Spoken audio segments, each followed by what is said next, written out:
अगर आपसे आपका मोबाइल ले लिया जाए और बोला जाए कि आपको 1 साल तक बिना मोबाइल के ही रहना है, तो फिर आपका रिएक्शन क्या होगा? जी हाँ, आप कहेंगे कि आप बिना मोबाइल के नहीं रह सकते और यही हाल सारी दुनिया का है। मोबाइल सभी की ज़िंदगी का एक ज़रूरी हिस्सा बन चुका है। कोई भी मोबाइल के बिना नहीं रह सकता। लेकिन एक ज़माना हुआ करता था जब हमें अपनी बात दूसरी जगह तक पहुँचानी होती थी तो एक कबूतर के पैरों में चिट्ठी लिखकर भेज दिया करते थे। लेकिन इसमें बहुत समय लगा करता था। तो जैसे जैसे ज़माना बीतने लगा वैसे वैसे ये काम डाकिया करने लगा, लेकिन इसमें भी बहुत समय लगा करता था। तो फिर इसके बाद टेलीफोन का आविष्कार हुआ जो सिर्फ कुछ लोगों के पास ही होता था और वो भी वायरलेस नहीं होता। लेकिन टेलीफोन के बाद जैसे ही मोबाइल फ़ोन का आविष्कार हुआ तो इसने लोगों की ज़िंदगी ही बदल दी।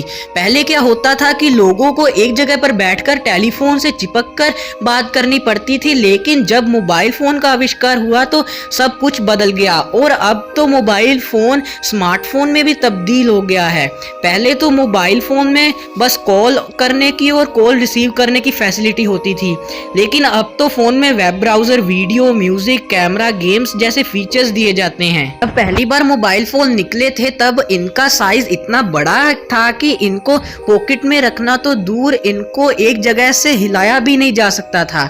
इसके कुछ समय बाद मोबाइल फ़ोन में global system of mobile communication यानी कि GSM जैसी फैसिलिटी आ गई। इसकी मदद से ही हम आज एक दूसरे को मैसेज भेज पाते हैं।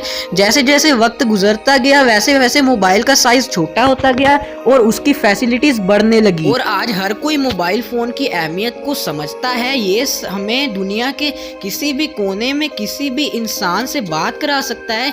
लेकिन क्या आपने कभी सोचा है कि आपका मोबाइल फ़ोन आखिर काम कैसे करता है? आसान शब्दों में कहा जाए तो मोबाइल फ़ोन एक 2 वेव रेडियो है जिसमें एक ट्रांसमीटर और दूसरा रिसीवर रेडियो होता है। जब आप किसी को भी फ़ोन करते हैं तो आपका फ़ोन आपकी आवाज़ को इलेक्ट्रिकल सिग्नल में कन्वर्ट कर देता है और उसके बाद इन इलेक्ट्रिकल सिग्नल्स को रेडियो वेव्स के रूप में नज़दीकी सेल टावर तक भेजा जाता है और फिर जो आपकी आवाज़ रेडियो वेव में कन्वर्ट हुई होती है, सेल टावर उसको आपके दोस्त के फ़ोन में भेज देता है और फिर आपके दोस्त का फ़ोन इलेक्ट्रिकल सिग्नल को आवाज़ में कन्वर्ट करके आपके दोस्त को सुनाता है। मोबाइल फ़ोन कम्युनिकेशन करने के लिए रेडियो वेव्स का यूज़ करता है। हम जब भी फ़ोन पर बात करते हैं तो रेडियो वेव्स हमारी आवाज़ को इलेक्ट्रिक और मैग्नेटिक फील्ड के रूप में बदल देती है।